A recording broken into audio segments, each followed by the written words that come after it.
Fala meu povo, tudo bem com vocês? Hoje o nosso vídeo é sobre o relevo da América do Norte.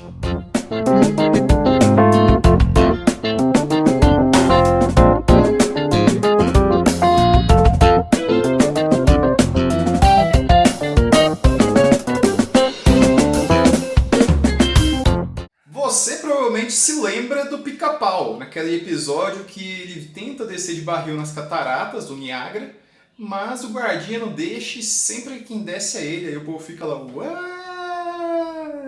Enfim, esse episódio aí do Pica-Pau se passa nas cataratas do Niágara, inclusive o nome do episódio é Niagara Falls, Vamos às Cataratas em português. E esse episódio mostra, né, uma área de planalto dentro da América do Norte. Então, a gente fala de relevo da América do Norte, vamos usar um exemplo aí da América do Norte, tá bom? Então, o Pica-Pau mostra pra gente uma forma de relevo. Aliás, essas cataratas elas ficam ali na divisa entre o estado de Nova York e a província de Ontário, que fica no Canadá. Porque no Canadá, o que é equivalente a estado aqui no Brasil e nos Estados Unidos é chamado de província, tá? Dependendo do país, a nomenclatura muda, né? Então, no Canadá são as províncias. Então, a província de Ontário, junto com o estado de Nova York, ali entre os dois, tem as cataratas do Niágara, que é onde se passa esse desenho muito famoso. Vou colocar o mapa para vocês aí, ó.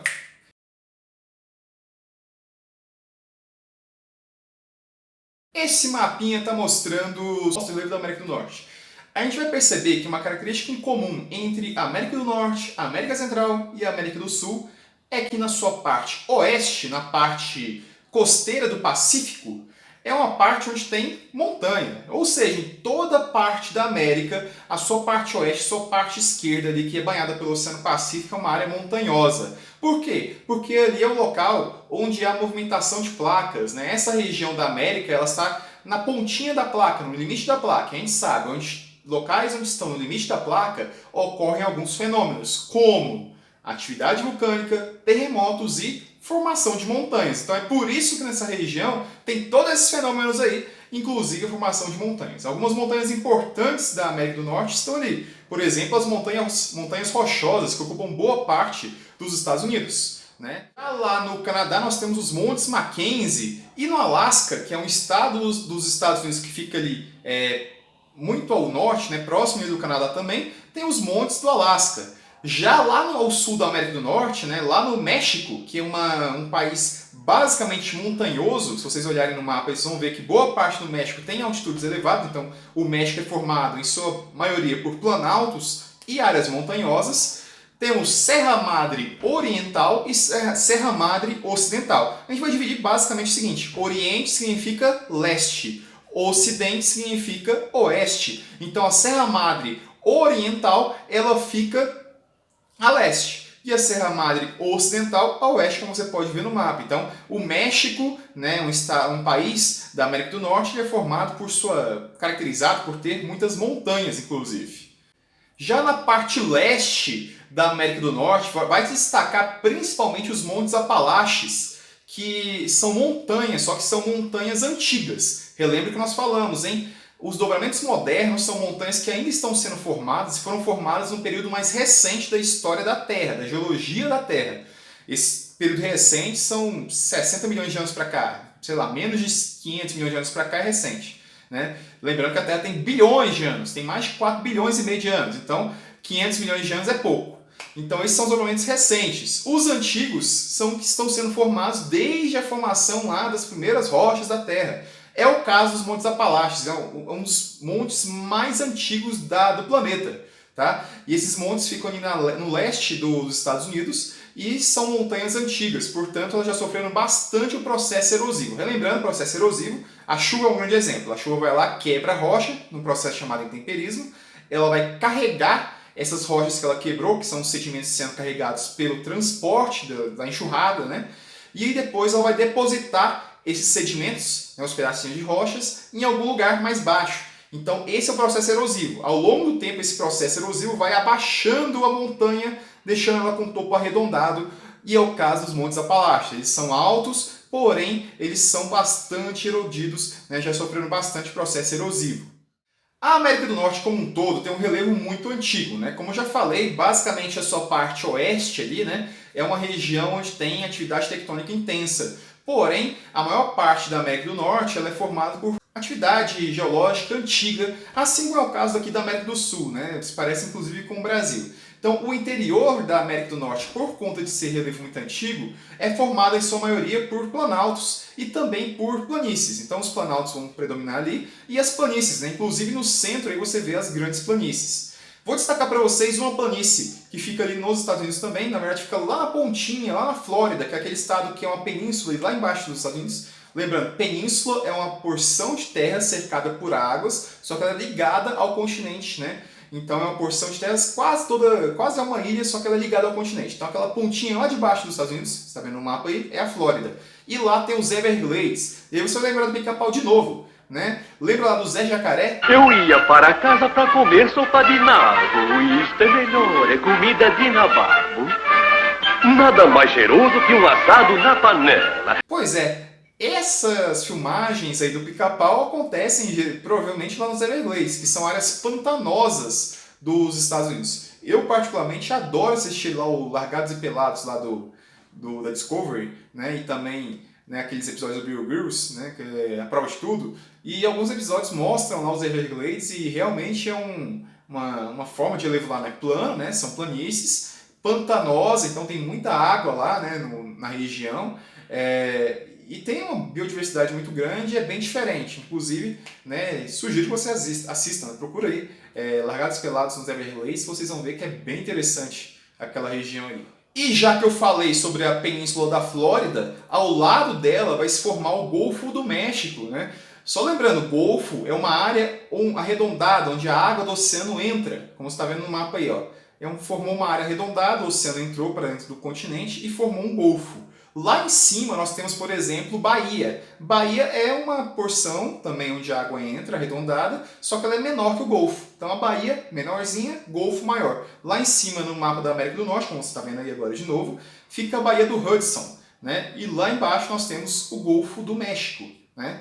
Então o Golfo do México é muito importante, inclusive na questão do clima, porque dali sai uma corrente marítima. A gente vai falar um pouquinho mais sobre isso depois, tá? Enfim, ali temos o Golfo do México, uma importante área do relevo da América do Norte. Aliás, falando sobre relevo da América do Norte, nós temos também a península de Yucatán, que fica no México, né? Novamente, península, aquela porção de terras ligada ao continente cercada por águas. E por que a península de Yucatán é importante? Ela é importante principalmente na história, porque ali viveram os maias, né, que são os povos pré-colombianos, são aqueles povos que viviam antes da chegada do europeu, e eles desenvolveram uma civilização muito diversa e muito rica, né? Inclusive, se você quiser, estude aí sobre os maias, incas, astecas, é muito legal, né? Muito interessante saber como que era a cultura desses povos antes da chegada do europeu, né? Então, os maias são os mais significativos e eles viviam ali na península de Yucatán, né? Que fica no México e em parte de países da América Central, tá bom? Outra importante forma de relevo na América do Norte, né, fica ali a oeste dos Estados Unidos, né, que vai até o México, inclusive. Essa região, lembrando, eu falei lá no início do vídeo, é uma região onde tem movimentação de placas tectônicas. E nessa região, no oeste dos Estados Unidos, é onde ocorre a falha de St. Andrews, ou de Santo André. Vou falar Santo André porque é mais fácil para mim. Inclusive, tem até um filme sobre ela, né? Tem o Terremoto, a falha de St. Andrews, com o The Rock.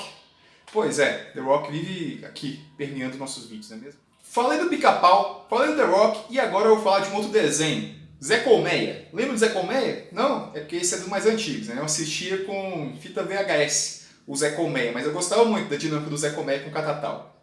O Zé Colmeia é um desenho, para quem já assistiu, né? Acho que tem até um live action deles também, que se passa em Yellowstone. Yellowstone é uma brincadeira para falar Yellowstone. Yellowstone é uma região que existe de verdade, é um parque nacional com quase 9.000 quilômetros quadrados lá nos Estados Unidos. E esse parque se localiza sobre uma caldeira, né? É sobre um vulcão, né? Ali é o grande vulcão de Yellowstone, né? Então essa região ali, né, tem a vegetação, é claro, toda em cima do vulcão. Esse vulcão é um vulcão que não está ativo, né? Mas esse vulcão, olha só, 9.000 quilômetros quadrados, é enorme esse vulcão. Se esse vulcão entrasse em erupção um dia, pode ser até que ele extinguisse vida na Terra, né? E com certeza ele mataria milhares, milhões de pessoas, né? Então é um vulcão que é muito perigoso para a vida da humanidade se ele entrasse em erupção. é interessante essa região ali do Yellowstone nos Estados Unidos. Aliás, falando em lembrar de cultura pop, né? Vamos lembrar do Eu, a Patroa e as Crianças? Tem um episódio do Eu, a Patroa e as Crianças que eles passam, né, fazem uma viagem para o Grand Canyon, né? Inclusive é um episódio muito engraçado, né? Eles fazem uma viagem para o Grand Canyon, se eu não me engano tem até 2 episódios que eles fazem essa viagem para o Grand Canyon. E nessa viagem para o Grand Canyon, né, acontece várias coisas, e no momento que eles chegam no Grand Canyon, né, enfim, o carro explode, enfim. O Grand Canyon, que é onde o Michael Caio queria muito ir, né, no Eu, Patroa e as Crianças, é uma região também geológica da América muito importante, né? O que acontece? Recentemente, né, o Grand Canyon, há alguns milhões de anos, ele sofreu com o processo erosivo dos rios, então também um processo erosivo glacial. Derreteu, as geleiras vieram escavando o relevo, e os rios também, devido à movimentação vertical das placas tectônicas, né? Então o rio estava aqui, descendo de boa, aí as placas tectônicas subiram um pouquinho, e com isso o rio ficou mais forte. E ele foi escavando, né, o seu leito, foi escavando o seu lado, formando paredões, e o rio foi para lá embaixo. Então o rio estava aqui em cima, escavou os paredões dele, foi afundando, afundando, afundando, formou o Grand Canyon, que você está vendo ali na imagem, que é uma das paisagens mais bonitas dos Estados Unidos. Então, o Grand Canyon ele é formado pela erosão fluvial e também, inicialmente, por erosão glacial. Né? Importante, interessante, aí, mostrando a erosão dentro da América do Norte. Ah, só para lembrar, tá? Eu ia desligar a câmera, mas para lembrar, o Grand Canyon, esse rio que fez essa erosão, é o Rio Colorado, tá bom? Bom, pessoal, então, resumindo, a parte oeste da América do Norte, assim como a parte oeste da América do Sul, ela é formada por áreas montanhosas, por conta da movimentação das placas tectônicas. Já a parte central e leste, ela vai predominar planaltos e planícies. Então, basicamente é isso. E também a mesma coisa que da América do Sul, né? A parte oeste montanhosa, a parte central e leste formada por planaltos e planícies. Então é bem semelhante essa formação da América, tá bom? Por hoje é só. Espero que vocês tenham gostado. Até a próxima. Tchau!